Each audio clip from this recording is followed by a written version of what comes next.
ناظرین، گلگت بلتستان میں گندم سبسڈی کی بندش کے خلاف آج شٹر ڈاؤن ہڑتال ہے۔ یہاں کی فضاؤں میں گندم اور گندم سبسڈی کے نعرے لگائے جا رہے ہیں۔ ماہرین تاریخ کا کہنا ہے کہ گلگت بلتستان میں FCR کے کالے قانون کے خلاف جب تحریک چلائی گئی تو اس کے نتیجے میں 1972 کے بعد اس وقت کے وزیر اعظم ذوالفقار علی بھٹو نے گلگت بلتستان کو سبسڈی دینے کا حکم دیا، جس کی بنیادی وجہ علاقے کی پسماندگی تھی۔ گلگت بلتستان کا علاقہ پاکستان کے زیر انتظام آنے کے بعد حکومت پاکستان کو چاہیے تھا کہ یہاں کے عوام کو پاکستان کے شہریوں کے برابر حقوق دے، لیکن آج تک گلگت بلتستان کو نہ پاکستانی شہریوں کے برابر حقوق ملے اور نہ ہی آزاد کشمیر کی طرز کی حقوق دیے گئے۔ دوسری طرف گلگت بلتستان میں صرف 2% زمین قابل کاشت ہے اور رنجیت سنگھ کی خالصہ سرکار قانون کے تحت یہاں کی بنجر زمینوں پر عوام کی حق ملکیت کو حکومت پاکستان نے اب تک تسلیم نہیں کیا ہے۔ اس لیے عوام اور حکومت میں زمینوں کی ملکیت پر ایک تنازعہ چل رہا ہے۔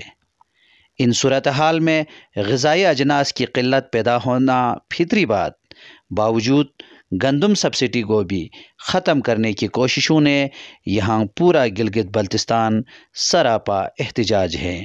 انجمن تاجران جناب غلام حسین اطہر صاحب کے جو مطالبات ہیں ہمارے وہی مطالبات ہیں، لہذا کسی کی تقریر سے آپ لوگ پریشان نہ ہو جائیں، آپ لوگ تشریف رکھیں۔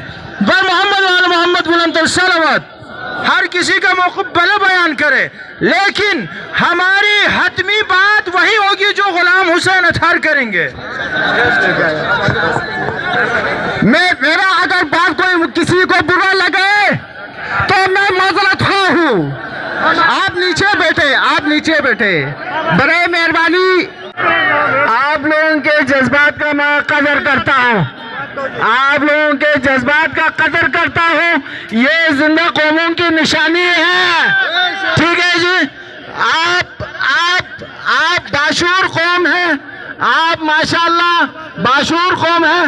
افضل سمیال صاحب معذرت کر رہے ہیں، آپ کیا اگر دل آزاری ہوا ہے تو یہ معذرت کر رہے ہیں۔ ایک منٹ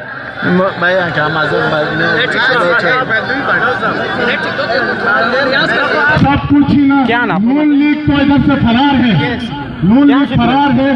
حافظ حفیظ الرحمان اس اجتماع کے سامنے میں تمہیں بتا رہا ہوں، تم اگر بائی کا لال ہے، یہ قوم تو بہت بڑی شے ہے، تم اس قوم کے بیٹے کے سامنے بیٹھ کے دکھاؤ۔ آخر میں آپ تمام کو شکریہ کہ آپ لوگوں نے اس بندے ناچیز کی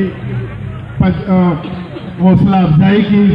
تو آخر میں حسینی ہونے کے ناطے ایک شعر عرض کروں گا، کیونکہ یہ سیدھی زندگی گزارنا نہ میرے باپ نے مجھے سکھایا نہ میری ماں نے مجھے سکھایا۔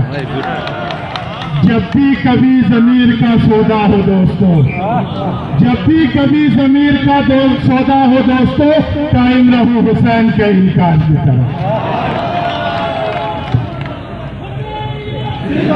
حسینیت